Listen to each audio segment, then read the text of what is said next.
Nella rubrica di Veneto Globe Dialogando con, oggi è ospite Corinna Canzian, violinista nata a Conegliano, ma che ormai appartiene al mondo. Ben arrivati, gentili ascoltatori, e buongiorno all'artista di oggi.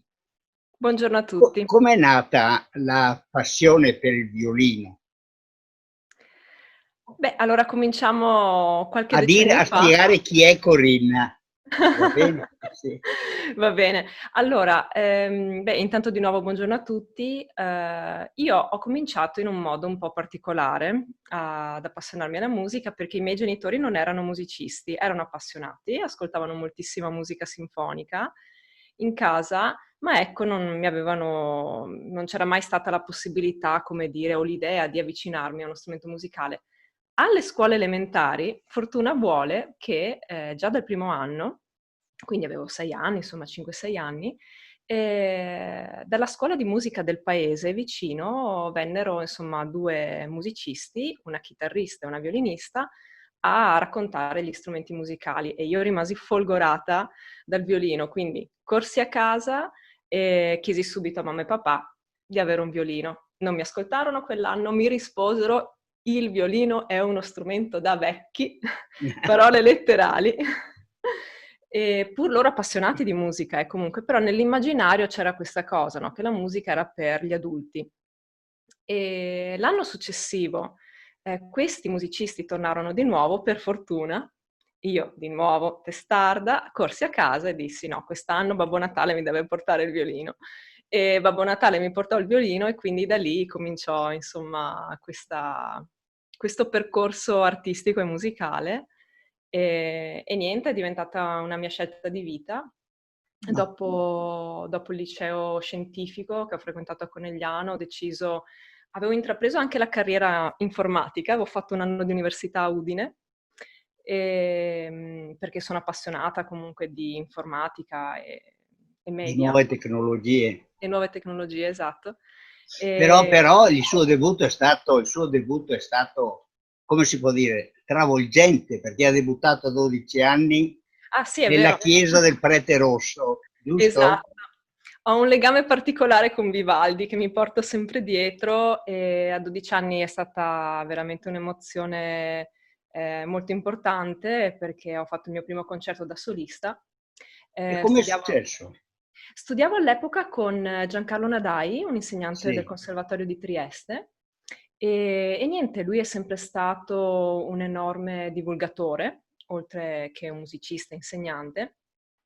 E quindi a noi ragazzi, ai suoi allievi, metteva subito sul piatto delle possibilità importanti, a quelli insomma che dimostravano di avere un certo, come dire, interesse per la musica e anche un impegno dimostrato. E niente, quindi mi segnalò per questo concerto e ho avuto l'opportunità di suonare con i virtuosi dell'ensemble della chiesa di Vivaldi, del Prete Rosso, e il concerto in re minore di Vivaldi per 2 violini, ancora mi ricordo. E da lì per me Vivaldi è sempre stato, diciamo, come dire, quegli autori che ti porti dietro per tutta la vita e che segnano anche un po' il tuo percorso. È Perché io anche nel cuore dei Veneti, però. esatto, esatto, esatto. Vivaldi, sì, assolutamente. E peraltro poi io, nel mio percorso di studi ho scelto di andare a perfezionarmi poi in Svizzera, a Lucerna, seguendo uno dei più grandi interpreti di Vivaldi, Giuliano Carmignola. Quindi per Sì. me proprio, diciamo, Vivaldi è stato il veicolo per, ecco, sì, insomma, fare dell'arte la mia scelta di vita, di lavoro e Ma questo al suo inizio è stato folgorante, però, anche per quanto riguarda i successi e le esibizioni. ah, certo.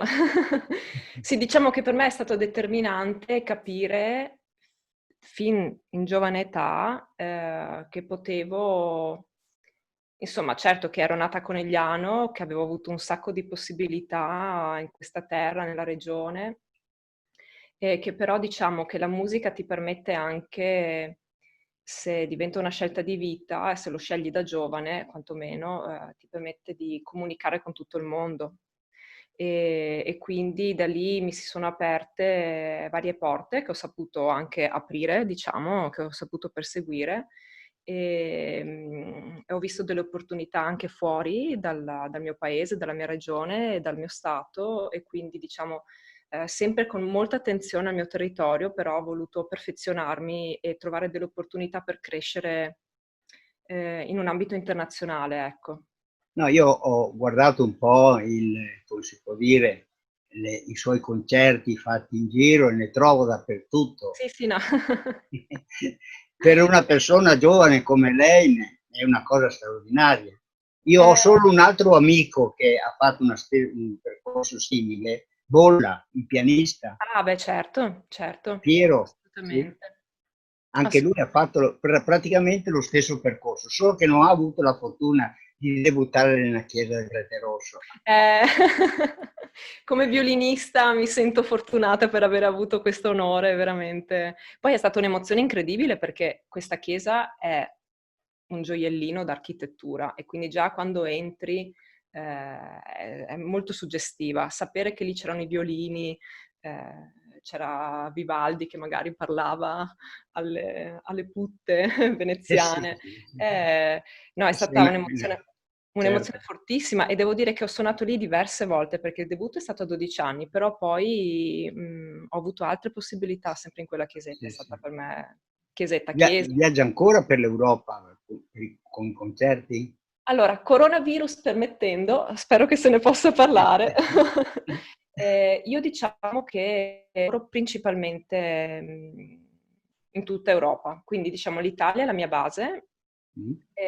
vivo a Varese da qualche anno, però avendo comunque, essendomi specializzata subito dopo il diploma a Trieste, un periodo di perfezionamento a Torino, a Pinerolo, all'Accademia di Musica di Pinerolo, che è molto prestigiosa, ho deciso di perfezionarmi all'estero e da lì devo dire che come si mette piede in una scuola universitaria fuori per la musica, per le arti, subito si innescano i contatti per il lavoro e quindi ho passato diverse audizioni, ho fatto un periodo a Francoforte anche in un'accademia con una borsa di studio,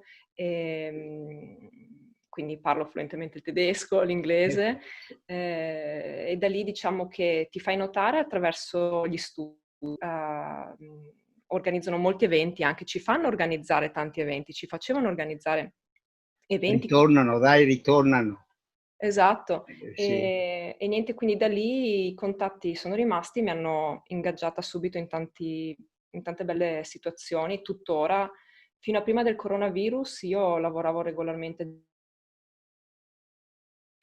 Adesso appunto con tutti questi blocchi internazionali, giustamente, sarà molto difficile ricominciare a muoversi.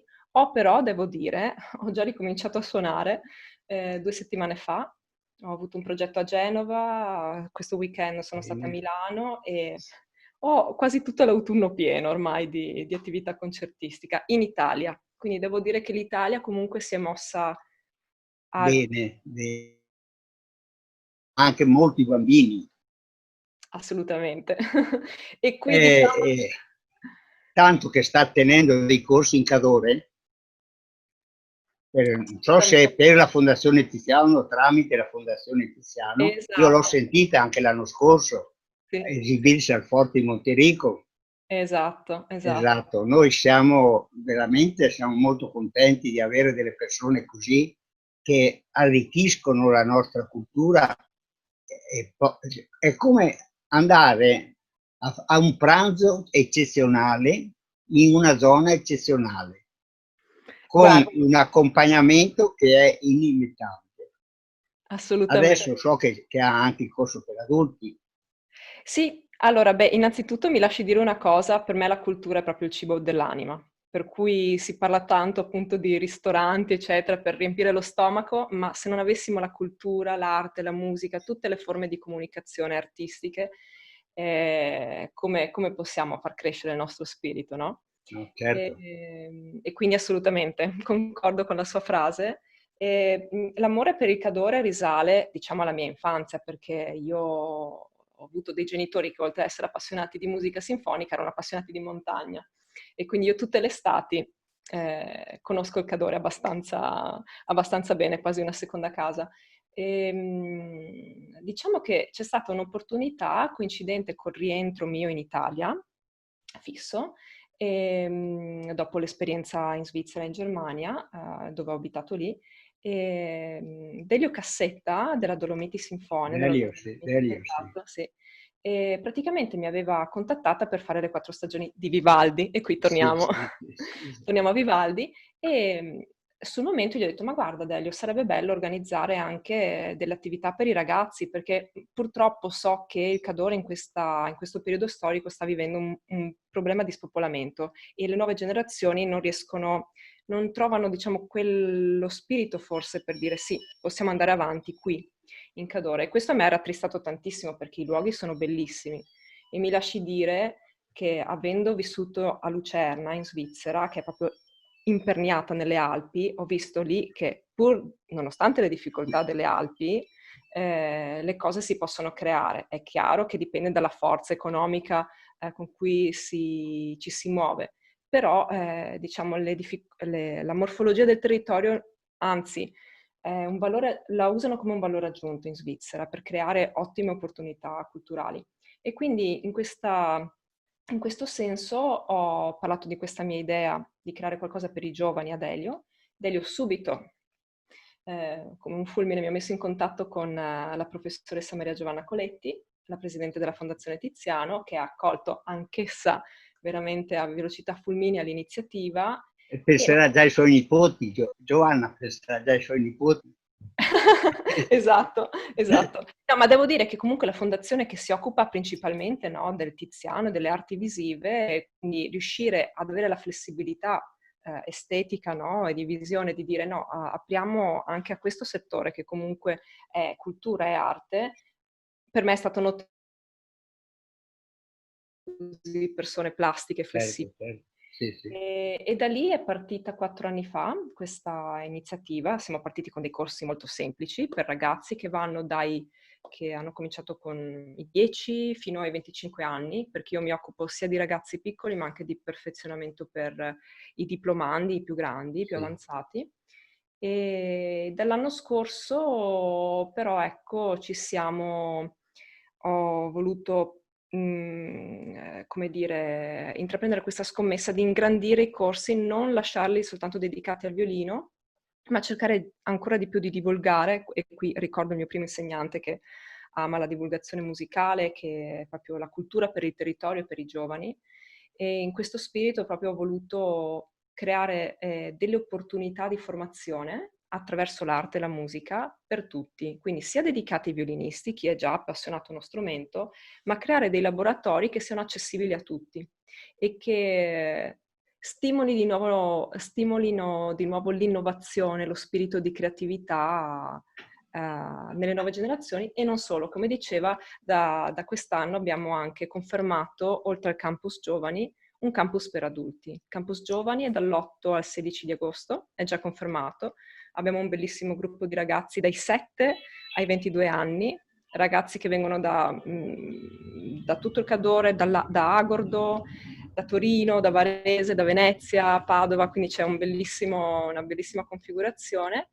E anche il campus per adulti, stiamo chiudendo le iscrizioni in questi giorni, quindi se qualcuno ascolterà questa intervista e sarà curioso, lascerò magari le indicazioni per il sito per come iscriversi. E anche lì appunto ci dedichiamo agli adulti che vogliono continuare la loro passione, vogliono scoprire la loro passione musicale, il famoso sogno nel cassetto, Sì. e approfondire quindi anche con altre materie, perché ci sarà, oltre al violino, ci sarà anche il violoncello, eccezionalmente introdotto last minute in questi giorni, perché abbiamo avuto diverse persone che ci hanno richiesto il violoncello, Sì. e liuteria, e laboratori anche per gli adulti come per i giovani contro la paura del palcoscenico. Un momento, so che non posso. Sì, ecco, domani avrò ospite un suo conoscente, Cesare Tabatti, Ecco, volevo dire qualcosa su con Cesare il Tabatti. quale parlerò degli alberi di risonanza.